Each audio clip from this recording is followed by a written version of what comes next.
વિરોધ પ્રદર્શન છતાંય ભારતીય જનતા પાર્ટી સમાજની માંગને ન્યાય આપતી નથી.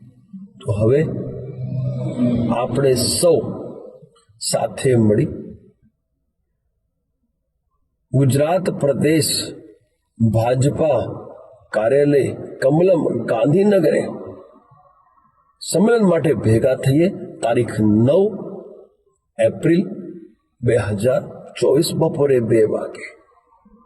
અને જેને જે સમજવું હોય સમજે. અમારું આ સંમેલન, આ ધરણા પ્રદર્શન, આ ઘેરાવ અને આક્રોશિત રજૂઆત, પરંતુ 9 તારીખે આપણે સૌ ભેગા મળી અને ઇતિહાસના સ્વર્ણ અક્ષરોમાં